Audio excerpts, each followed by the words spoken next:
Hello and welcome to উদ্বোধন। আশা করছি তোমরা সবাই খুব ভালো আছো।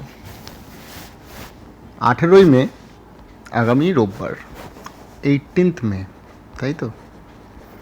18 মেতে কী হওয়ার কথা ছিল? 18 মেতে হওয়ার কথা ছিল পিএসসি কন্ডাক্ট করা miscellaneous exam, miscellaneous men's exam. ঠিক আছে, মিসলেনিয়াস মেন্স এক্সাম, যেটা প্রিলিমিনারি হয়েছিল 15th সেপ্টেম্বর 2024। সেটা রেজাল্ট আজ অবধি বার করতে পারলো না। মিসলেনিয়াস মেন্স 18ই মে যে হবে না, সেটার কোনো নোটিশ পিএসসি থেকে কিন্তু অফিসিয়ালি জানানো হয়নি। একটা সাংবিধানিক সংস্থা,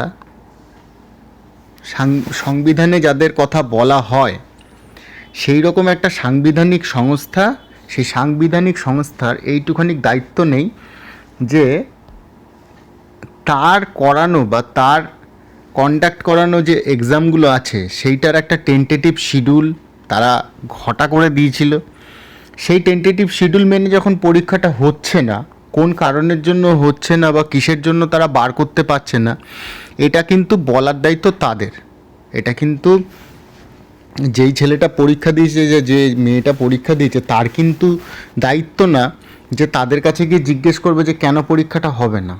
যেহেতু পরীক্ষাটা তারা করিয়েছে, তাদের কিন্তু একটা দায়িত্ব থাকে যে আমরা এই সমস্ত কারণের জন্য point number 1, point number 2, point number 3, point number 4, এই সমস্ত কারণের জন্য আমরা এই পরীক্ষাটা আপাতত 18 তারিখ করাতে পারছি না, অথবা আমরা রেজাল্টটা বার করতে পারছি না ঠিক এই কারণগুলোর জন্য। একটা সাংবিধানিক সংস্থা থেকে তো এই কাজগুলো মানুষ আশা করে। যখন অন্যান্য রাজ্যের পাবলিক সার্ভিস কমিশনগুলো 2025-এ বসবাস করছে, সেখানে আমাদের West Bengal public service commission বসবাস করছে খুব সম্ভবত 1990-এর দশকে। 1990-এর দশকে কেন বলছি কথাটা, তার কারণ এদের না আছে কোনো প্রপার প্ল্যান, না আছে কিছু, জাস্ট মনে হচ্ছে যেটা ইচ্ছা সেটা করছে। আর কেউ, সমস্যাটা এইখানে যে এদেরকে বলার মতো কেউ কিছু নেই, কেউ নেই এদের বিরুদ্ধে বলবে বা কিছু, যার জন্য না এরা দিনের পর দিন, দেখো, পরীক্ষা না করানোর যথেষ্ট কারণ রয়েছে, সবাই জানে, ওবিসি কেসের জন্য বা কিছু।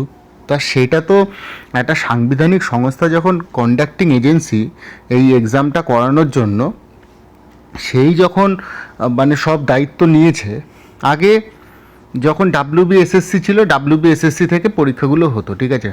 পিএসসি কী করলো, পিএসসির সব পরীক্ষা পিএসসি করাবে, ঠিক আছে, কোনো অসুবিধা নেই।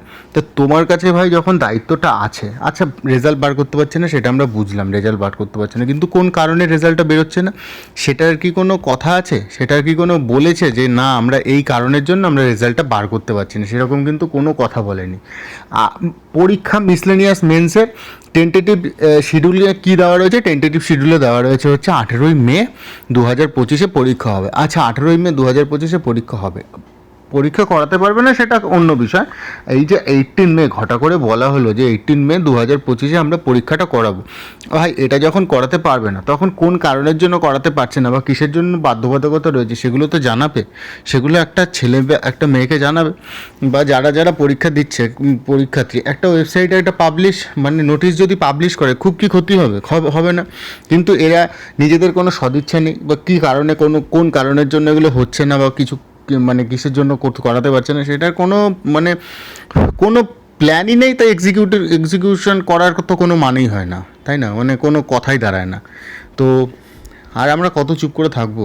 তো এই ছিল ভিডিওর মাধ্যমে আমি একটু চেষ্টা করলাম আমাদের যারা পরীক্ষার্থী আছে তাদের অন্তত সমস্যাটা কোথায় বা সমস্যা কী সেটা অন্তত তুলে ধরার। ম্যাক্সিমাম পরীক্ষার্থী তো জানেও না যে কবে মেন্স, যারা প্রিলিমিনারি দিয়েছে তারা অনেকেই জানে না যে মেন্স কবে হওয়ার কথা ছিল বা কী। জাস্ট পরীক্ষাটা দিয়ে আসলো, ব্যাস হয়ে গেল। তারপরে কোনো খোঁজখবর রাখার কোনো দায়িত্ব তাদেরও নেই। ওয়েস্ট বেঙ্গল পরীক্ষার্থীদের তো এটা আছেই, ঠিক আছে। তো যাই হোক, এই ছিল ভিডিও।